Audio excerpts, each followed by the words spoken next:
my name is Aisha Yesufu and this is Naija Newspaper Review. And we're just going to go straight on, no time to waste at all. We're going to The Nation and it's packed full of a lot of headlines. Let me start with the first one here at the very top says, Lagos won't lament about doctor strike, says governor. I think Lagos shouldn't be lamenting. Lagos should actually be ashamed of itself that it has pushed its doctors this far that they have to strike in the midst of a pandemic. Oh, by the way, I've not given you today's date. Is July 14th? Is it 14th or 15th? The days are really fast. It's July 15th. The newspaper for July 15th. So this is The Nation. So The Nation talking about Lagos won't lament about doctor strike. I mean, some of the things that come out of Nigeria, they're so embarrassing.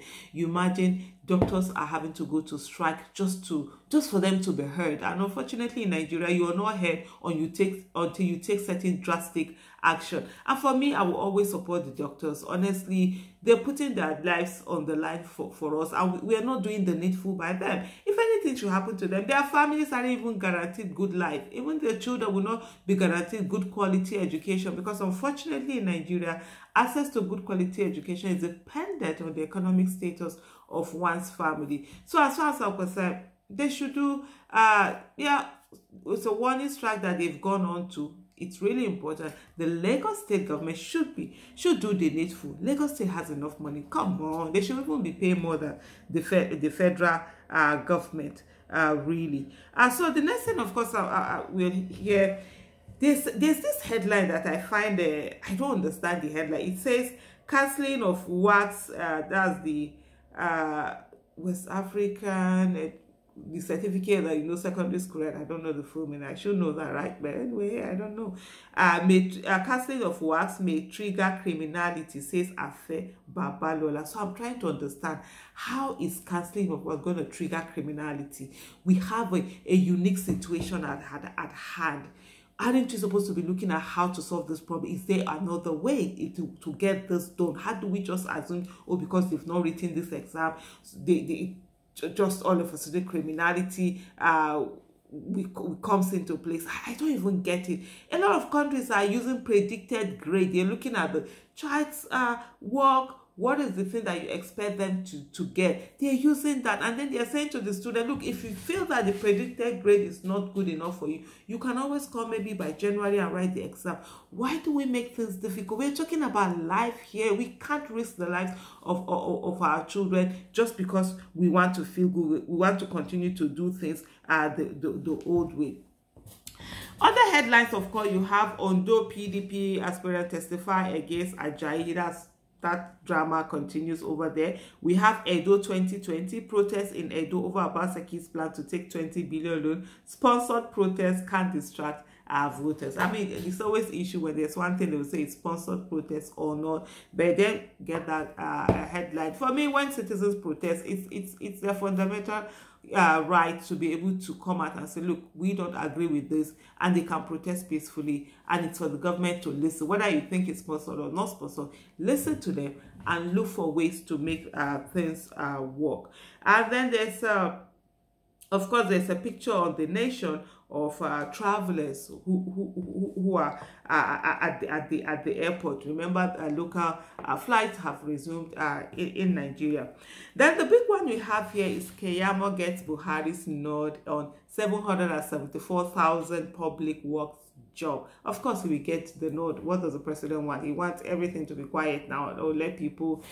So the agitation was coming on. People were already angry. Things were not good. So let's pacify them with this 3 months, 20,000 naira job. Some say that, oh yeah, but they are giving them a job. At least it's something to them.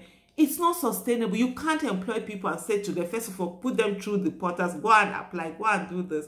Why? There's no need of calling it a job. Just say it's welfare. You're giving 1,000 people, whatever, that meet certain criteria. You're going to give them 20,000 for 3 months. Put that out. Not just put it in a way that you're employing them, you're giving them jobs, and at the end of the day, after 3 months, what happens? You let them come back to the streets where they have no job. We already have Empower people who are already crying out that, look, they've been disengaged and they need continuity in being employed. And so we cannot just be doing things that are not sustainable and keep just making the problems worse, even in some cases.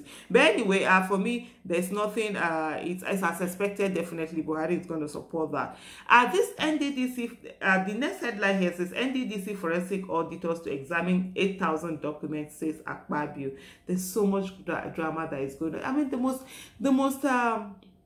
the tragedy of this all is the fact that a lot of, amidst all the corruption, 80-something billion corruption saga going on at NDDC, is that a lot of students are stranded abroad. You see them, they are being treated anyhow, with disdain, without respect, because they are, the country that sent them there have refused to pay their fees. You see them sometimes come on social media to make the mass. I mean, there was one that they came on, they actually wrote to me. I was like, okay, let's do this. Then the next thing they said that, oh no, they have said that they're going to do this. I mean, not when it comes to making the mass, a lot of people don't want to put themselves out there. And I said, okay, no wahala. Then some months later, they now call me to say, you know what? I'm like, please, I don't have that time. There's so many issues that need the man. If you're not ready to put yourself out there and let's do this together, please let it be. It's really a shame that while students have been suffering, some people found this as a way to make money. And I hope something good comes out of it. We really need to begin to tackle, seriously tackle corruption in Nigeria. Then this one, Osiba just talked about Cobb secret business. Well, I will leave this here because there's another headline that actually has it in more bigger terms. I think I will take that on much better. So that's The Nation. Now we move on to This Day. This Day have on top of it, say OPEC forecast 25% rise in oil demand in 2021. Of course, hopefully, you know, the 2021 coronavirus shouldn't even cross over. It should just stay where it is. But just when we cross over to 2021, by the grace of God, you just stay behind. Because activities will come on. I mean, a lot of things that were grounded. Life must have to continue, even though we'll have to now navigate the new norm and do things in the way. So hopefully that helps. And of course, we are a nation that is oil dependent, and that it's part of the things that Nigerians will be praying for, especially those in government, because they refuse to think out of the box. They refuse to look at the fact that, look, oil will dry up one day. Oil will not be of value one day. I mean, coal used to be called the black gold. Today, who has time for coal? Really, only in a few those things. So we need to go beyond this, our dependence on oil, not just lip service, not just saying it, but actually working on it. Below that headline, you have another one that says CBN says FG's revenue dropped to 845.14 billion in February. Well, that's as expected. Remember, oil at one time was going to negative price. Unbelievable, unprecedented, never seen in recorded history, I think. Yes. Now, this day below, we have analysts. Will UK court allow apparent attempt to defraud Nigeria of $9.6 billion? Judgment reserved as briefcase company cites desperation.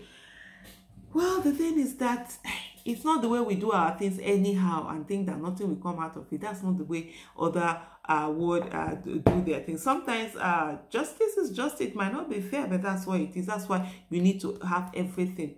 Put your ass together and ensure that you are on top of whatever it is you're doing. I mean, it is something that we need to learn to begin to do in our country. So we have the next headline here. Says security agents mount surveillance on EFCC headquarters offices. Partners grills top anti-graft officials again as Magu's interrogation enters 7th day. In something like this, so I don't understand all of this interrogation. Is it the interrogation as in they are waiting for him to confess, or they have done their investigation, they have a tight case against him, they've done all of those sting operation. Have they done any of that? I hope it's not just this panel that they think is going to bring out the whole thing. I hope they've been able to check, do sting operation, gather enough evidence that they'll be able to prosecute him, that they're able to go to court and get a conviction. Because if you don't have that, there's really no need for this drama or this distracted drama. You know, I've asked this question before. Is this fight against corruption, or is it just power play going on? But wherever we're here, we'll continue to watch as things unfold. There's also this sustaining the fight against graft, and that's the vice president. But I'm still not going to, there's a particular, I can't remember, I will come to the newspaper that has the heading, we'll talk about that more. Virtual court sitting not unconstitutional, Supreme Court rules. I mean, we have to upgrade. We can't say that it's unconstitutional at this moment. We need to. So it's good that the Supreme Court is ruling this, and that also there's so many things that we need. Let's modernize our city. You know, when you have the judge writing everything down, why are our judges writing all of those things? Get stenographers. Let's use technology to ensure that we're able to speedily do judgment and all of that. So that one that the judge is not sitting in court, we can do this thing virtually. So that for me, that's really a good one on that. Yeah, from this day, we've done this day, right? We'll move on to, let's look at business day area. Let's look at business day. So the biggest headline there, it says, palm oil, poultry, packaging lead new manufacturing jobs as patronage spiked expansion by 25%. Recent statistics reflect opportunities in economy. There are always opportunities in Nigeria, great opportunities. In packaging, a lot of people normally get their packaging from China and all of that. Now with the COVID-19, it's shipments and everything, disruption. So people are having to focus more on homegrown solution and look at local companies, even though they are more expensive, even though they, of course, ultimately it leads to higher spike in price. But then at least that industry, they're making quite some money within this period. Though the essence of the expense is basically due to the lack of infrastructure, lack of cheap funds that we have in Nigeria, and hopefully the government look at these things so that they will reduce the cost of produce by our manufacturers. But palm oil also, yeah, but that palm oil, I'm like, yeah, and poultry is not as it looks like, because quite a number of issues are going on right now. Poultry feed are going up. Why? Because the raw materials are not available, and we, of course, when the feed makes a good towards the cost of raising chicken, the feed has a big percentage, and then it's really affecting the cost of production. But yeah, so there are opportunities there. So we have something amid fraud allegations. Students on NDDC PTDF scholarships stranded abroad. We just mentioned this earlier on. One very interesting thing that I find here is this, where you have inside page 20 of Business Day. It says Nigeria's e-commerce firms count losses amid rumored spike during COVID-19 lockdown. I mean, e-commerce platform, this is when they should be thriving, right? People should be online. But everything in Nigeria is always different. We are our own matter. They always get as they be.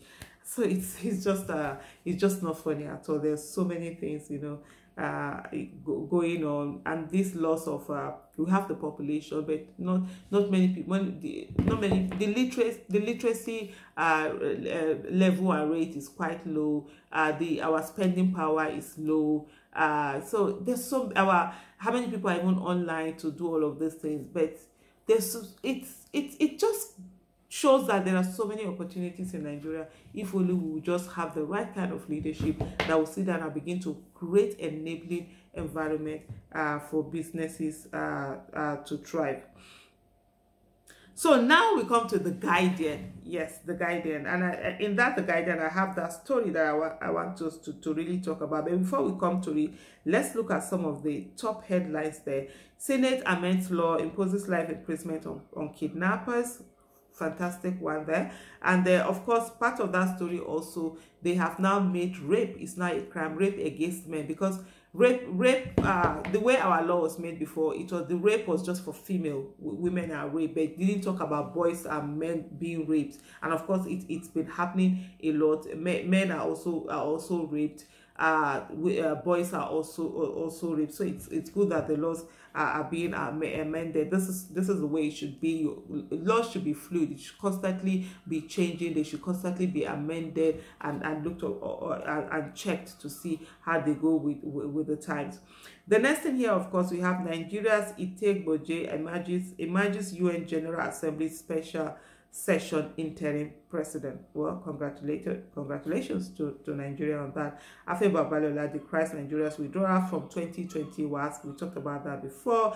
ECOWAS names ex-president Jonathan special envoy for Mali. That's a good one for him. Local airlines risk collapse as load factor declines. Operators push for bailout, open flights, 14-day quarantine threatens Nigeria's aviation, 35 others. Well, it's as usual. And then they talked about the fact that the first day there was spike, a lot of people traveled. You would expect because people are stranded, but now people really would not want to travel. And then we have this: if you're traveling, you have to go 14 days.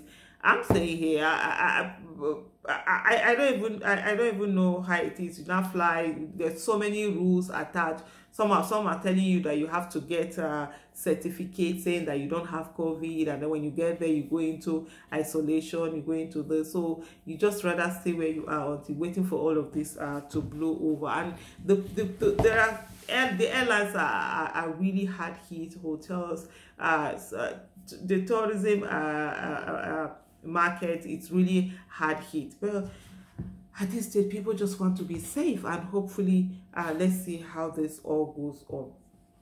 So now I'm back to that headline I kept talking about. So here on the Guardian, they have it fully where they say, why corruption, terrorism fester by FG. Osinbajo blames secret ownership of companies. Reps probe CBN. Finance Ministry over $500 million. 700 billion naira illegal expenditure.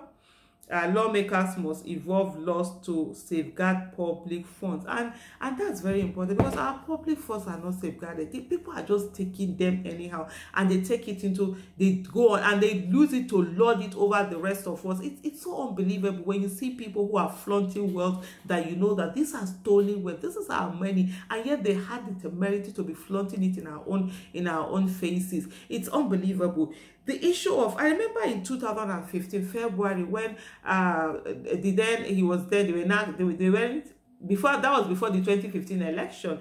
The then vice presidential candidate Yemi Osinbajo came into Abuja when they did the common sense revolution. And one of the questions, I was one of those that asked questions, and that is one of the questions I asked was, on this issue, what will his government, what will their government do when they come in terms of fighting corruption? Because there's so many businesses that are used as fronts. These businesses, they are not genuine. They are just front, and they are used to launder and clean money. And so, and what they do is that most of these businesses, they push away the genuine businesses. You can't compete. When you have these businesses, they come in, they have money either from corruption, either from gun run, either from illegal product, drug sales and everything. They're going to clean it. They just enter this business. They are not there to make money. They are just there to clean their money, right? And they can sell things at any price. They do predatory pricing, where you deliberately bring down the price just to be able to push your goods. Sometimes you even sell it at below cost price. So you find out what that does is that the people who are genuinely in business are not able to cope, and then they have to leave. They leave that business, and when they leave that business, they shut down. Guess what happens? they have to let go of the staff that they had, and then more job loss, and then more unemployed people in the street. And I've always said this: if we're going to fight corruption in Nigeria, then definitely we're going to put our searchlight on businesses, small businesses, medium businesses, big time businesses. Check them and find out what are they doing. You go to a place where the rent runs into millions. You go to a place, somebody is renting a place for like 20 million, 30 million just for rent. And then you look at the things in the shop, there's really not, the things they are not even up to 20 million. You wonder, what are they doing? You look at the small, most of them are used as fraud. Some of them import these fast moving goods and then they just sell them anyhow. And it now affects the other businesses, the genuine businesses, who are unable to cope, because you cannot be buying something and selling it at a loss. You definitely, we have to shut down. You will not be able to cope. Whereas those who are claiming their money, because for them it's not about a profit, they just want a way for them to be able to come in and they have to say, oh, this is where this money is coming from. Meanwhile, it is not. So there's a need for that to be done. A whole lot. And we hope they're doing it the way, it's not just to talk about it. I know the vice president is very good at telling us what our problems are, but unfortunately what he was sent to the Aso Villa to do, which is to solve our problems, he seems nowhere to be found when it comes to that. So here now we come to Tribune. Here are the Nigerian Tribune, and of course the first thing up there is reps want FG to reverse decision on 2020 WASS. I don't know. I think for me, life is everything. We need to safeguard our children. We should not put them out there at risk. And if let's look for alternative for them to be able to write these exams. We can't have our children being infected just because we want them to write exams. So it's almost the same story, no headline about EFCC here, NAS and NDDC. So these are things that we've already looked at. Kwara governor writes EFCC to prod local government funds. 37 generals redeployed in army shakeup. The chief of army staff is what should be sacked, not shakeup. The head, it's always the law of the lead will always play out. The chief of army staff is incompetent. In short, what am I even talking about? The president himself is incompetent. The commander-in-chief himself is incompetent. So what do we have? It's sad, Sha. It's sad. Of course, we saw the Supreme Court approving the virtual hearing. Reps to investigate mass resignation of 365 soldiers. The cry poor welfare arrangement. Wow. Mass resignation. I don't blame them. They're being put out there without the necessary weapons that they need. They are not being taken care of. Their welfare is not being taken. Even when they are shot, they have to use their own private money to take care of themselves. Their families have to come and take care of them. They've written to the president. They've cried out. They've said so many things. You saw the other day a soldier that cried that was even arrested. His wife was arrested. Hello? So if we don't want to take care of them, what they're saying, I don't blame them. Honestly, we just think that, oh, let's continue our life. Nothing. We don't need to come out and protest. We don't want to die. Let's go on. Yet, things are affecting us. Share private school teachers are now coming. I never even knew they had association. And now crying out for us. This thing affects all of us. And the earlier we sit to talk on issues, the better it is and take it up. It's not just about, oh, some people will talk about it. We, every one of us as citizens, we must occupy our office of the citizen. It's really sad that but it's not oh my goodness. See another one here. Police wives protest. Oh wow. You know, it's unbelievable the things that come out of Nigeria. Sometimes, if I wasn't, like I've always said, if I wasn't in Nigeria, I wouldn't believe some of the stories that come out of Nigeria. But then you have it here. Senate recognizes male as rape victims, proposes life sentence for kidnappers, which is very, very key, absolutely key for this to be done, because it wasn't in our law before. It was a great injustice. So we have police wives coming out to protest. We need to read more on that to see what that protest is all about. But it's still the same old, you know, issues where welfare and all of that. And then we'll come to the Punch. I think the Punch is going to be our final paper for today. Yes. So this is the Punch. It's still talking about the National Assembly jobs. Of course, it's there that Buhari backs Keyamo. Of course, he will back Keyamo now. He needs people to keep people engaged so that they will not focus on the issue and focus on his government and focus on his a lack of action, his incompetence and all of that, his cluelessness and his ineptitude. So that's to be expected. But let's look at Explore Equity Financing Less Debt, LCC ITELS LG. Overrule Education Minister on wax. Reps tell Buhari. Then virtual court sitting, not unconstitutional. Supreme Court rules. COVID-19 cut off 40% of our revenue. I mean, these are some of the things we've already seen in the other papers. They're more or less the same thing. Here also we have National Assembly set for hot session. Yeah, we've seen that. And then this protest that is going on of the police wives. But down below we have a Lagos Assembly fumigates complex. Members go for COVID-19 test. I mean, this is a really serious thing where we all have to take the care we need to do. And on the Punch here, it have reps to probe alleged 365 soldiers' resignation. They really need to prove that if our soldiers are running away, I mean, it's putting where all of us are at risk. The territorial integrity of Nigeria is at risk. And the primary responsibility of government is to protect lives and properties. And then I always say any government that cannot protect lives and properties is not fit to be called a government. And part of the people who are supposed to do that are our soldiers and all of that. And if they're having to move away after having crying and nothing being said to them, I think Nigeria, I don't blame them anyway for resigning. If you're not going to do the needful, then we don't deserve to have them, you know, fighting to keep us safe.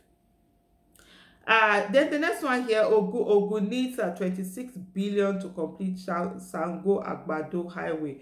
We always need these billions, and somehow these billions just get into people's pockets because a lot of contracts are inflated. You begin to wonder, some of these contracts, they drag. Like you find out the initial money that would have been put aside for it, it gets looted, and then they keep putting in more money.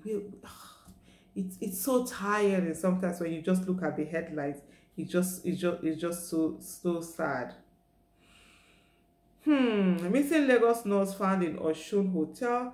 54-year-old pastor, the fast get 10 in Ogun State. For how long are we going to continue with these pastors, these malams, sleeping with little girls, you know, molesting little girls, defiling little girls? We need to do more. And these people will stand up and be talking about God, will be preaching to people. And then the most annoying thing is that when they begin to tell the family, oh, just let it be, we need to do more. A few weeks ago, a girl was found in a mosque in Kaduna State, Kurmi Mashi in Kaduna State, where she had been raped, and she was found dead in there. I mean, we need to do more. We need to do more. We need to protect little girls. We need to protect women. We need to protect little boys, because little boys are being raped too. We need to protect little boys. We need to protect victims. We need to ensure this stuff. This is becoming a pandemic that we cannot afford to have. It's really sad when things end on this note. But let me tell you something.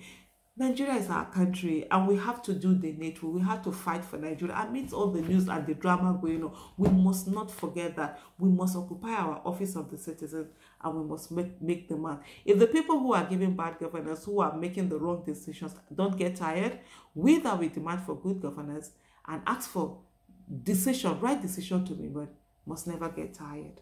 See you tomorrow, inshallah. Bye.